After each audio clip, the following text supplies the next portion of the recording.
Being behind the wheel of a traditional-style British sports car will surely get you noticed. These vehicles combine modern performance with classic styling that dates back to the turn of the last century. Even the inner construction is traditional, with the car's body frame handcrafted out of wood. The first models in the early 1900s were three-wheelers with motorcycle engines. It wasn't until the mid-1930s that these hip sports cars acquired a fourth wheel and a four-cylinder automotive engine. But one thing hasn't changed in more than a century: the wood frame construction. In the factory's wood shop, workers glue together 6mm thick ash panels to produce a 3-ply lamination with which to make the frame's curved components. To make each wheel arch, they clamp a lamination into a rounded jig for a couple of hours. The glue dries, locking the curve in the wood. They make the frame's front section out of 3 solid pieces of ash. Triangular wood jigs align the frame while workers screw in a solid ash rail on each side. These rails connect to back framing and form the bottom of the car's door openings. 2 vertical rails form the side of the openings on which the door will hinge. Using a spoke shave, workers fine-tune each door frame so that it fits perfectly into the openings they've just constructed.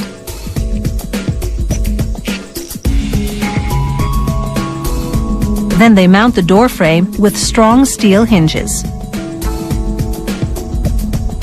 They submerged the finished frame in wood preservative, giving the chemical plenty of time to thoroughly penetrate the pores of the wood. This will prevent the frame from rotting.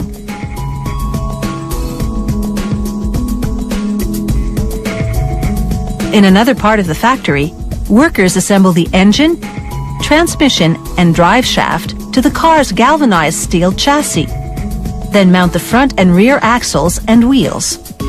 They'll switch the brass wheel nuts for fancy chrome ones later on. Back to the bodywork now. They cut an aluminum panel to the shape of the door frame, only wider all around. Clamp it onto the door frame, hammer down this door skin, as it's called, over the frame edge all around.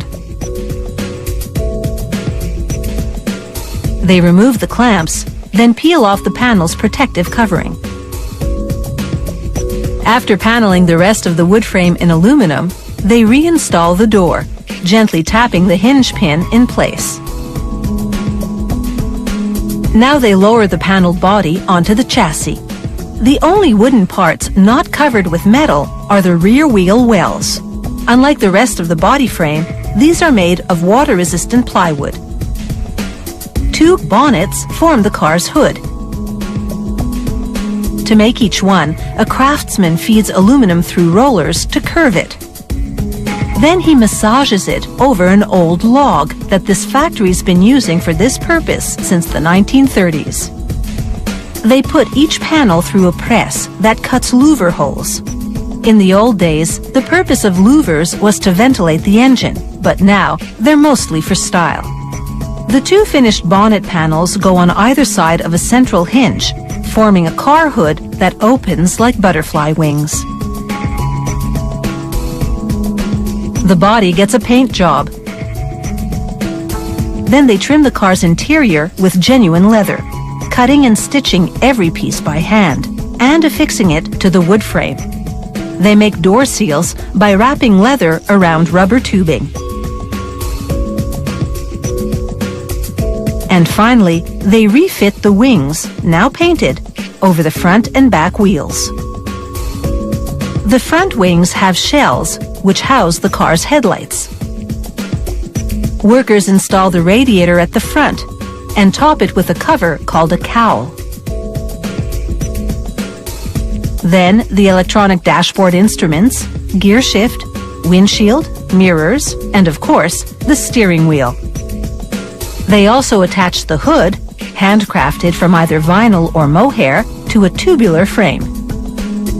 After installing the leather-trimmed seats, they take the vehicle out for a test drive. Then, upon return, put it through a meticulous inspection inside and out. After a wax polishing, this fancy fusion of technology and tradition finally gets the green light.